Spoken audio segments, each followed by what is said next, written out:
Hello, everybody. Welcome. Thank you for joining us on this warm Sunday morning. I am Eileen Ullman, and I'm the Director of Community Engagement at JCC Chicago. And as the Director of the Chicago Jewish Film Festival, it's my pleasure to introduce you this morning to the filmmaker and director of Dayan, The First Family, Anat Gorin. Anat, welcome to Chicago virtually. I can assure you that here is hotter than there. I don't know, it's 90, it's over 90 degrees here. Okay, Like so we're Fahrenheit. about 30, but Celsius. Fahrenheit. 30, 35 Celsius? Yeah, 30, 35. we're even, you know what? We're even. Yes, it's pretty hot here. We're not so used to having this kind of weather in June, but thank you so much for joining us. You know, the virtual world has made it possible for us to meet and to talk to and to learn from people from all across the world. That was the silver lining of the coronavirus. You got to look for those opportunities, right? Now we're looking for the advantages. Yes, of course. Exactly. So, Anat, like, what inspired you to make the movie? Like, where did your inspiration come from? Actually, the idea started with I wanted to do a series about Israeli women at the beginning, and I met Ruth, Dayan, who was then 100 years old, and she's I think the most inspiring person, woman, of course, that I ever met. And I wanted to do something with her and with her daughter and with her granddaughter, who all of them are very successful and interesting and intelligent women. And but very soon into the process, I understood that there's more than, I mean, there were some men in this family as well that are worth to pay attention to. To be sure. So very fast, very quickly, we came to the idea of doing this series about the family, the whole family and the old generations. And what surprised me, that they all agreed after many years of almost, I mean, there were a few people in this family that are very talkative. They always, I mean, Ruth had never kicked out a journalist from her house. Moshe, of course. And Asi, her son, I mean, they're all very, very communicative, but there were parts of the family that never talked. And somehow, maybe it was Ruth Dayan's 100th birthday that convinced them. Maybe I was much more blonde before 2 days ago, before I met a very bad hairdresser. Something happened. I mean, the stars turned out good for me, and they, I mean, one after the other just broke down and agreed to join this adventure. It's incredible that you got such access to this family. Yes, I mean, it's a very unique family, because I think they're very, I mean, they're also, they're graphomans, you know, everything, and very, how do I say, they're very, they know the importance of history, and of writing it down, or filming it, or, you know, they know the importance of it, and they're exhibitionists, I mean, some of them. So with some people it was very easy, and the others it was very hard. But as I said, they just broke down one after the other, because when you see all joining the boat, you're jumping over. But it was a process of like 2 years, I think, maybe a little less, that as the minute they understood that other people of the family are interviewing, so it made it harder. I mean, it made it easier and harder, because I mean, there's not much love, as you could see probably among the members of this family. or let's say love is not the main, their main Right. interest there. So it was hard, like coordinating between them and making them all, you know, happy or cool.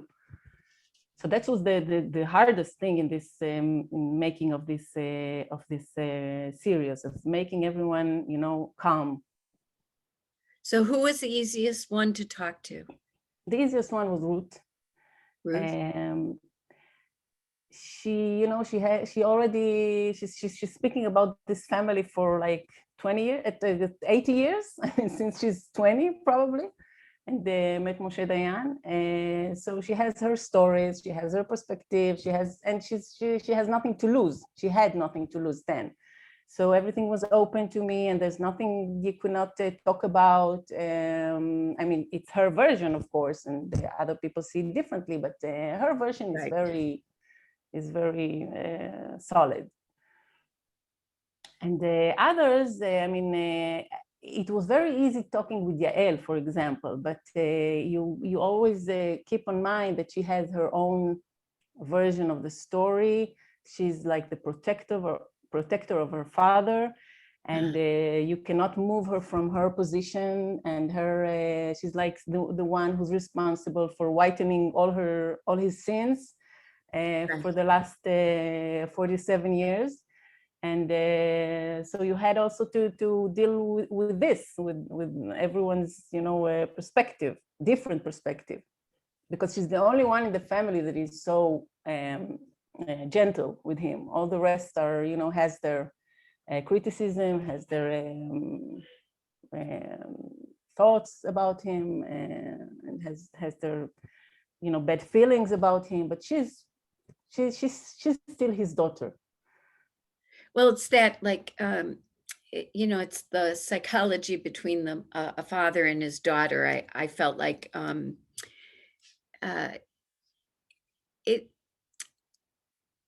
Yeah, I was saying to you when we first met that I was wishing that my colleague, who is Israeli, was on with us, because I'm an American, and I Good think, for you. yeah, good for me. And we're perfect, and we have no blemishes, and our leaders have no blemishes, right? Right. So the myth, there's always the myth and the man. And that's what I kept thinking about as I was watching this film, that I think Americans bought into the myth about the man. I think, after the Holocaust and that we wanted, we wanted this hero, this hero with his eye patch, and he was kind of like I don't know, he inspired awe. He inspired, I guess, awe would He was the new Israeli, as you said, after the Holocaust. He was the new Israeli. He was the ultimate Israeli, a strong farmer and soldier with his eye patch and manhood and mystery. Yes, he was our Clint Eastwood, no doubt about it, but not for me. Maybe for you, because I was born 1 week before the war, the 73 war. So I already grew up with the collapse of the myth, not with the myth.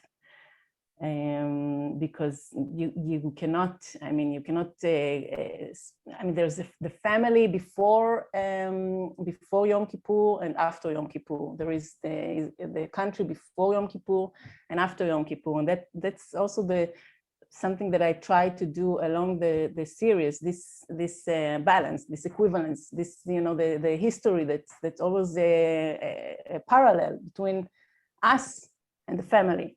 And it's very clear that we were something before 73 and after 73. I mean, so what you're talking about, I know only from legends. The Moshe Dayan, the legend, I knew him while I did this series, but I didn't grew on it or or I heard about it, but I never believed in it. But this concept of state before the family, you know, I mean, everything was about the state and the country, and clearly the family put the country above the family. I mean, that was stated by many people in the, you know, in the film. So was that typical of that time?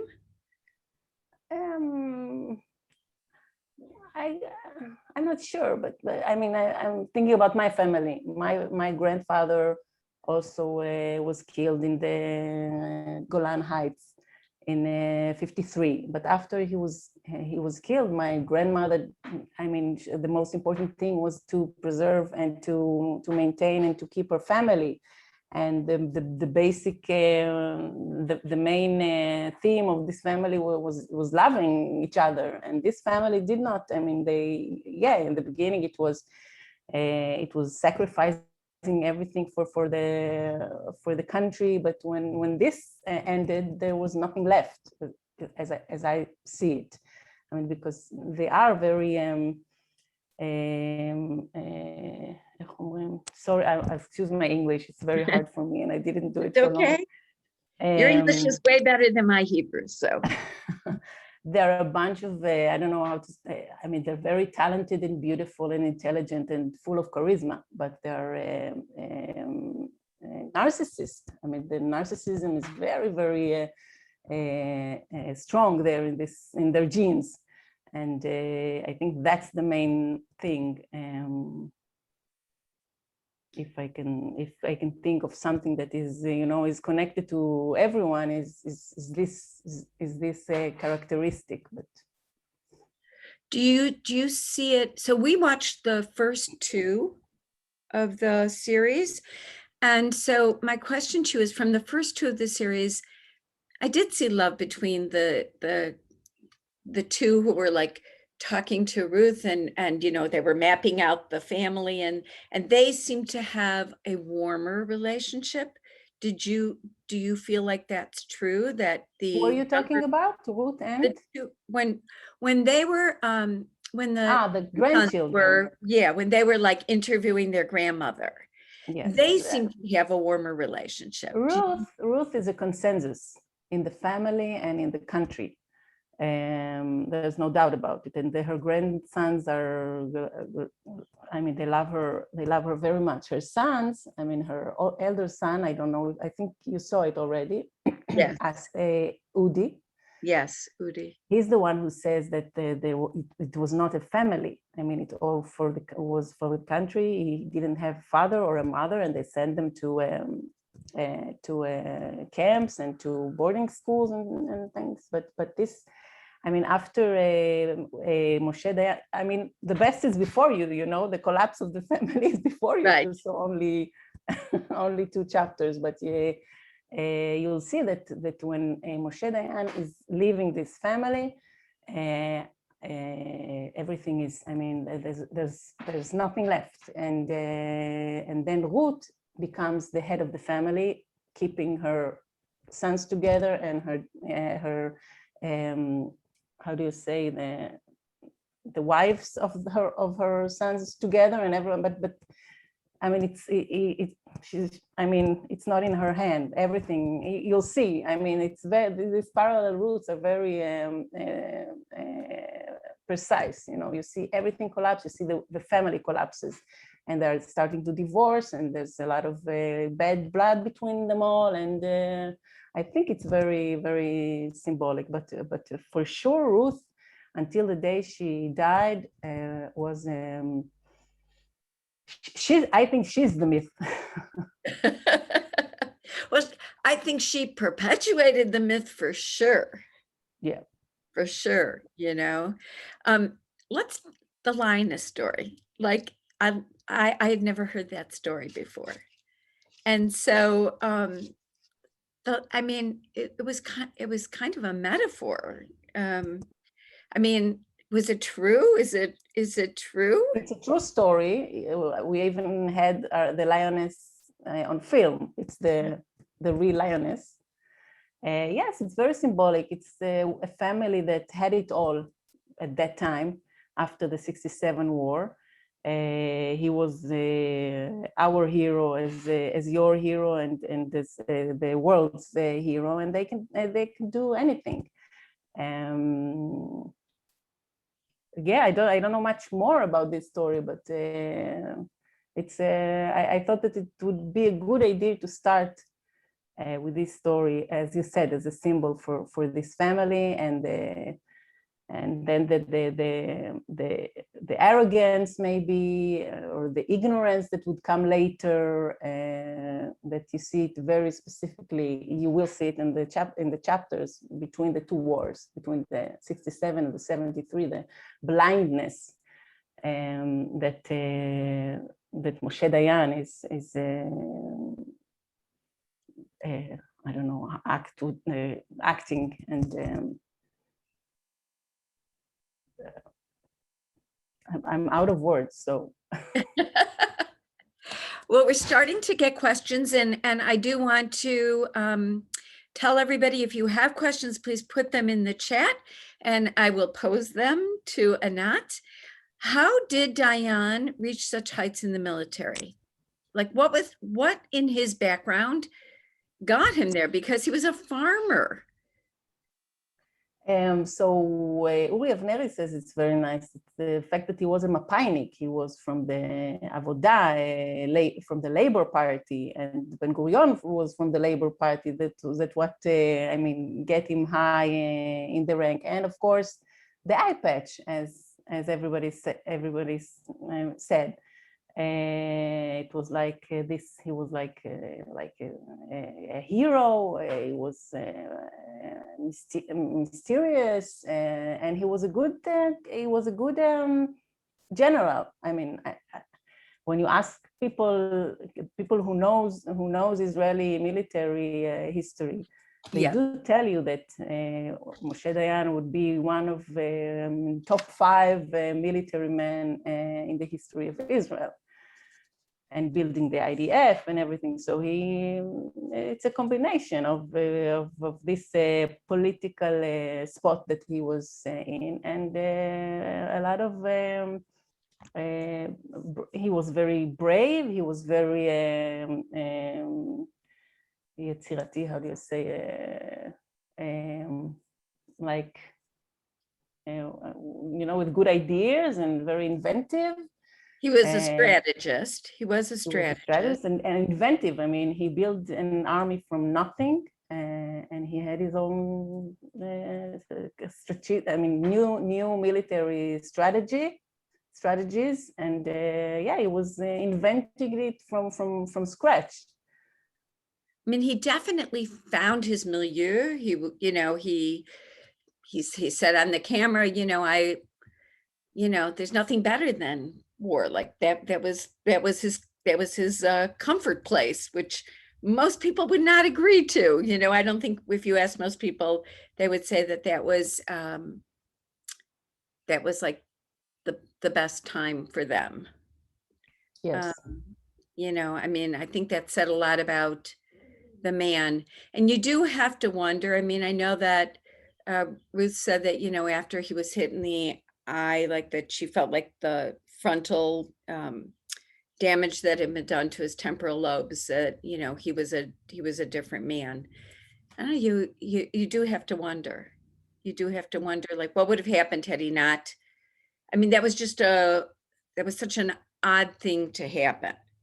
Yes, it's a mystery, it's a question. I mean, if you ask his daughter, you see that she has a whole different perspective of it. She says, okay, that's a story that my mother likes to tell herself. But right. I think he was always very unusual, very different, very brave, very, a very different way of thinking. Very charismatic. Also, you see the other members of this family specifically, they also have these characteristics. So you say, and they didn't, they're walking with 2 eyes. So you're saying maybe there's something else. His mother was very like that. The father less, but also he was, he was pretty important figure in the Israeli Knesset. So there, I think it's probably a mixture of the two things, but I don't know. We're never going to know. Like I said, it's the man in the myth. So we're never going to know. But so what spiked your interest in Moshe Dayan? Like, he was not a hero for you. He was not. What was interesting is the way that the family sees him. I understood the myth, the myth that is within the family only from talking to them, and but not only this. Just 1 hour ago, I saw in the internet that they had this the script of the meeting that was in 73 war, in the day that the war had started. They had this script published now. 1 hour ago. This thing of Moshe Dayan and Yom Kippur and 67 and the occupation and the enlightened occupation and all the political situation we're living since 67 for the last 50 years. It's all Moshe Dayan. We still live it. We still we still read everything that's published about him. I don't know. I don't think. We had Ben Gurion. Maybe Ben Gurion is the equivalent, but also not him. People for somehow Moshe Dayan he's not a myth, but he's someone who's like his grandson said. He's radioactive. They're still living his legends. Now Ruth had just died a few months ago, and a few days later, Rachel, his second wife, died. You know that they just died, like I think 10 days apart from each other, or 2 weeks apart from each other, 40 years after he died. It was very strange, and all the family all the country was dealing with this mystery. How come these two women were waiting that someone will die so that she can to see who's going to bury beside him. Now, eventually, Ruth is buried between her two sons, and Rachel, the second wife, as he asked in the will, you'll see it on chapter 3, I think, is buried next to him, but 2 meters apart from each other. So it's interesting what's happening there in the graveyard, underneath the graves. We have a question. Shoshana wants to know, did the families return the antiquities that Dayan took without permission? No, you'll see it I think you should stick to the next 2 chapters, because I like them better. No, they didn't. Rachel, the second wife, just sold it to the museum for $1 million, and she is probably, I don't know, Sarah Netanyahu is more hated than Rachel, but she's maybe second hated person in Israel nowadays. It's incredible because he took them, like he stole them. Yes. For all technical purposes. He could do anything. He could do anything. That's incredible. Let me ask you something. Having run this film festival now for 8 years, and I look at a lot of movies and a lot of documentaries, I find that the music behind the documentary, which is not, it's somewhat subliminal, but it really, it does kind of, it enhances the film and the film participants' experience. Where did you get your inspiration for that? Because I thought you did a really great job. For the music? Mm-hmm. How do you do that? Actually, well, first of all, I saw this series on Netflix about Osho. Did you see it? Wild Wild Country? and I saw that the music, the soundtrack is from like from songs that you know, not an original music. You just use what you have, and then I mean, I'm happy to hear it from you because there's a lot of Israeli music there, and some of it is written by members of the family, of course. I mean, we have Aviv Geffen, who's a rock star. You'll meet him on chapter 4. So it's his music and his father's music and Asi's music, Moshe Dayan's son, and a lot of Israeli music. And I mean, you try to get a sense of the era. Thank you. I mean, it's a great compliment for me because I wasn't sure it's working. No, you know, it's so subliminal oftentimes with the documentaries because you get so involved in the story, but it does make a difference to your experience, to the viewer's experience. And I feel, you know, I've watched a lot of documentaries. I think some people do a better job than others. I thought you did a really wonderful job. So how did the family accept the film, and how did the Israeli audience accept the film? The family, we had a lot. I mean, Yael, of course, hated it.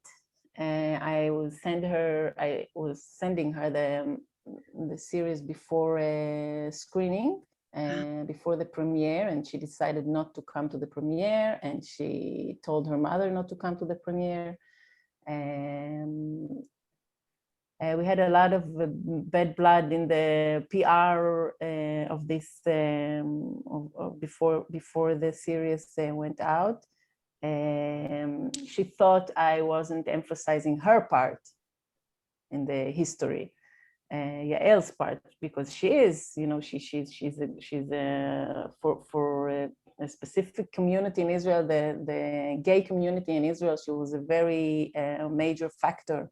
And she did a lot of good for them, and all her liberal ideas and everything. I mean, that's right. But in the whole story of the family, she had, I mean, I had to. There were a lot of people. There are a lot of people and a lot of stories and a lot of angles, and you have to cover them all. And she didn't think she didn't think others. I mean, other stories are as important or as interesting as hers. I thought differently.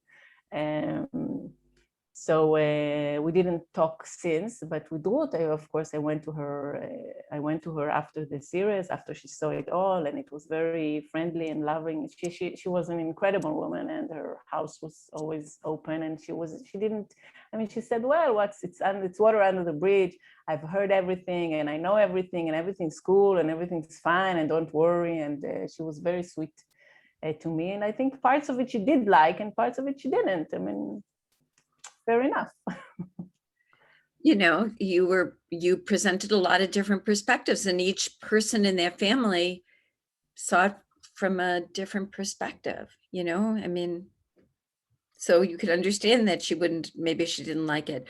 But also she'd been having journalists and photographers in her house for her whole life. So, I mean, I'm sure that things were reported all along that maybe she was, you know, that maybe most of us wouldn't want to have our dirty laundry aired, you know. So this family specifically, they did it themselves. I mean, they love it. They love the press, and they love, you know, this laundry you talk about. They like to do it outside. And I love this. I mean, I'm also a part of a family who's like that. I mean, we don't have secrets. We hate secrets, and we do it all out. And it's good. It's better than hiding and you know, and not talking. And so I thought that the family that is not censoring itself, I would not be the censor. I mean, I'm as a documentarist would not censor them if they don't. I mean. Of course, if they don't have any interest in it. I mean, that's what they're doing for their whole life. I mean, and it's going through all all the generations, except for specific people. Like you'll see her next And next chapters, the Asi's daughter and Udi's daughter and all Udi's grandson and everyone. They did not have a press ever because they were so burned from this family habit of exposing it all. Right. Well, you could imagine,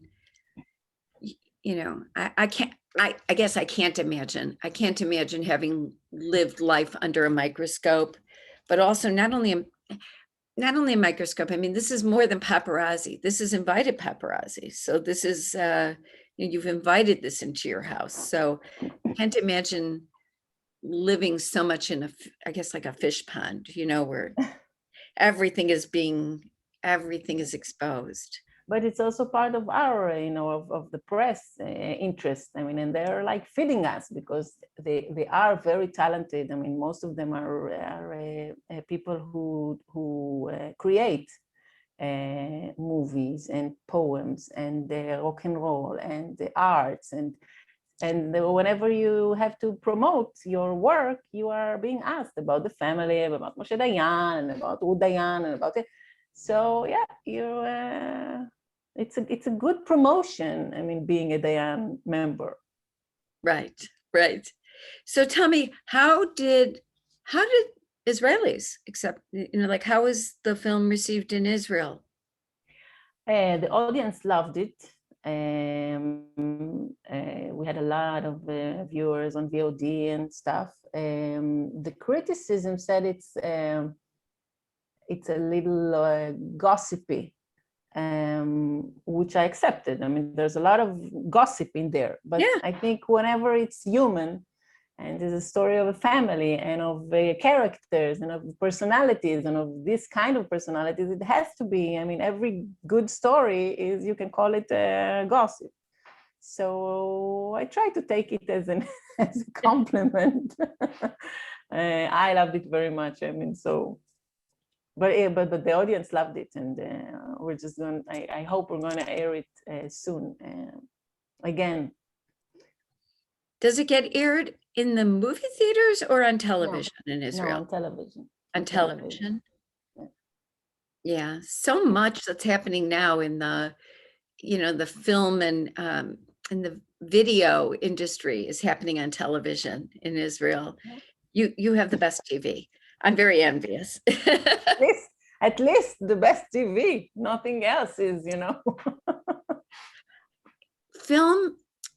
Film, we've seen such the explosion of film in Israel, like from the early 70s until today.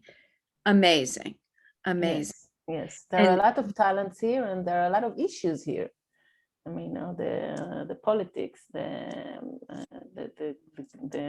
place we're in the Middle East, the high tech. I mean, it's a crazy country, and doing a series about a crazy family is just it fits probably the right thing to do. So that leads me to my last question, and here. So Susan wants to know, why didn't Ruth divorce Dayan because of his not caring about the family and being with other women? I have my own theory about it, but like. So in chapter 3, you'll hear the full theory about it, and you also see the beginning of the romance with the other woman, with the Rachel. Her theory is that she was a peace person, Ruth, just like her mother. Her mother had kindergartens in Jerusalem for Arabs and Jews. She was like the pioneer of it. Yeah, she was also the first driver and everything, but that's something Ruth was very proud of, the kindergartens, the mixed the kindergartens. And Ruth, she said the story is that she went to meet the prisoners in Shechem, the Arab prisoners in Shechem. Okay. An Arab city, I don't know how you call it in English. And she got back home from the visit, and Moshe Dayan was sitting in the living room, and he told her, Moshe Dayan is putting the prisoners in prison, and Ruth Dayan is coming to visit them. And Ruth said, that broke me. And I said, you know what? I want a divorce.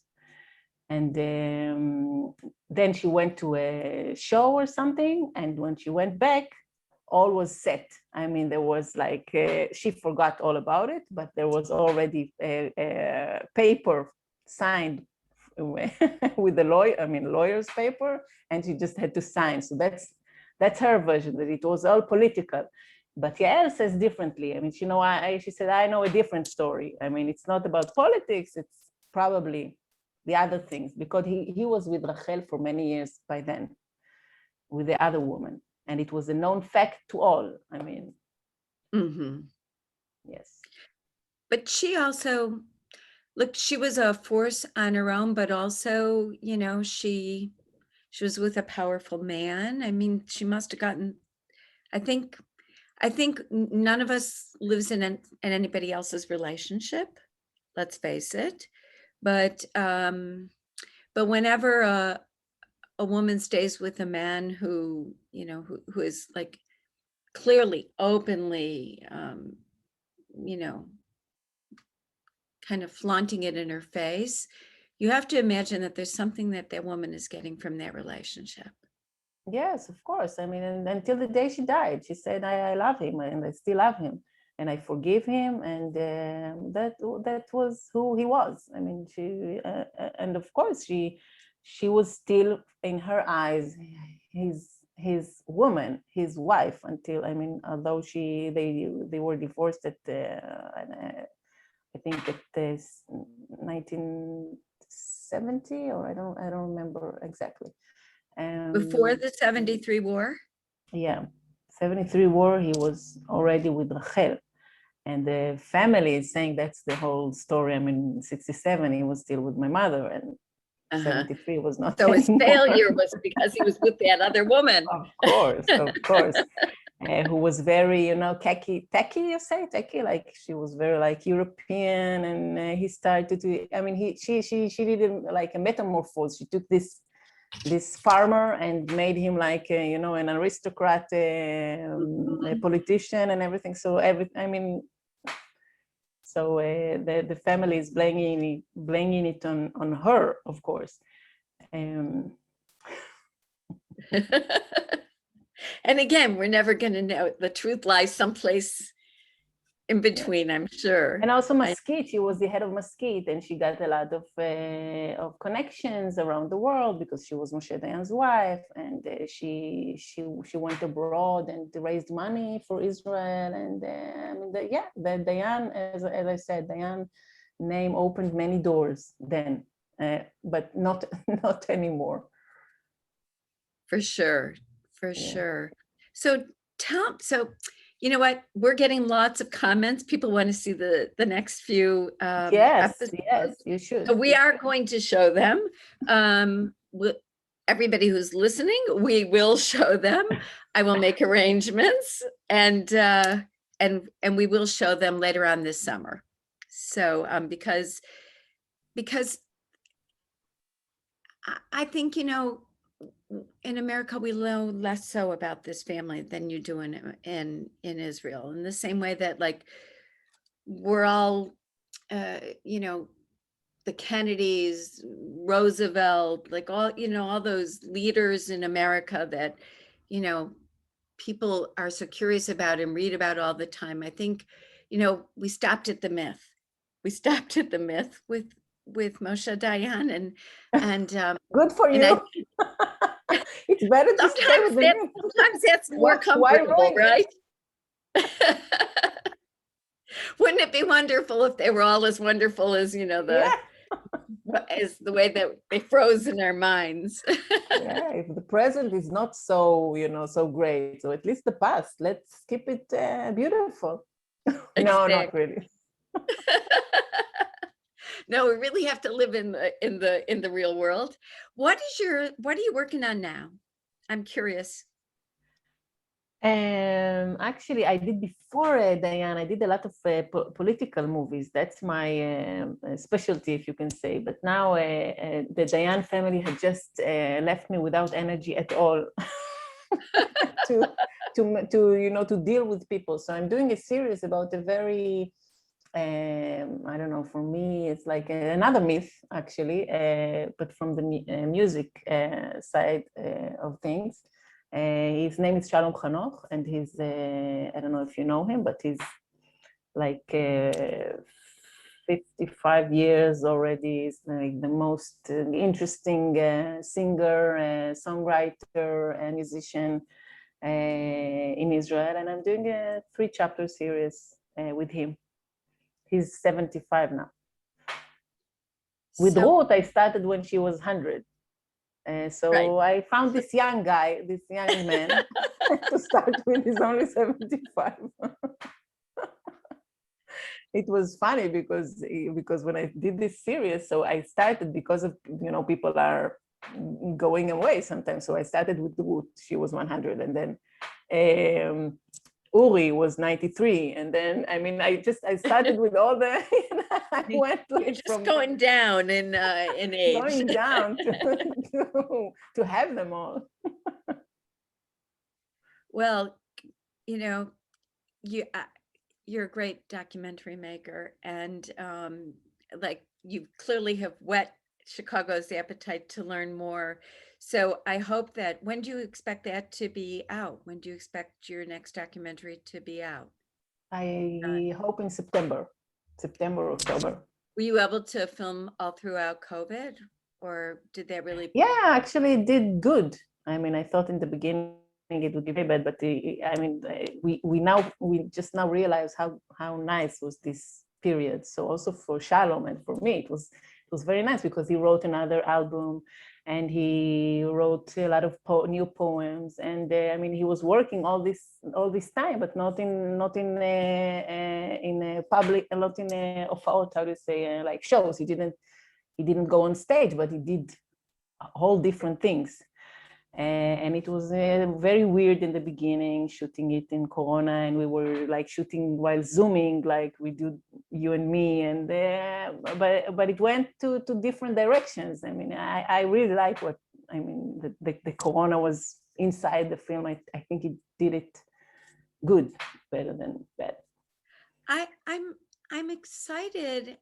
I don't know if excited is the word, but I'm intrigued, let's say, to see what we see in film in the next few years, that came out of this time of, pandemic, because I do think it was a time of great creativity. If you were home, you had time to write, you had time to reflect, to really think about things. And I do think it's going to be inspiring to see what comes out of this unusual, unpredictable time. I just hope that we're on the other side of it. Like, I hope, that's what I'm hoping. I'm thrilled that I had this opportunity to meet you and to learn from you. And, but honestly, I miss the days that I got to meet people in person, and, so maybe in the next project, as you said. That would be wonderful. That would be wonderful. We would welcome you in the United States and in Chicago. And, we'll look forward to your next project. And, so please let us know when you complete it. I will, of course. And when you're sharing it. How do you cook? I'm sorry? How do you cook? How do I cook? Not so good, but I'm great at making reservations. I am great at making reservations. And I'm a great tour guide. So I can show you my city. I'll take you out to eat. We'll have a good time. Okay, as long as we meet Obama, right? He's from Chicago, right? He's from Chicago. Yes, definitely. Well, doesn't live here anymore, but the house is still his. Taking a lot of people to see his house. So yes, please do come. I'll show you a good time. Thank you so much for joining us. And excuse my English. I did my best, but I know it's not so good. No, nothing to excuse next time in Hebrew. Absolutely nothing to excuse you. Nothing to excuse you for. And thank you everybody for joining us this morning on the Zoom. And please stay watching for the next part of the series. As I said, I promise you we'll bring it later on in the summer. So everybody have a wonderful day. Annette, you have a wonderful day. And wish you all well and enjoy. Bye-bye. Bye bye. Goodbye.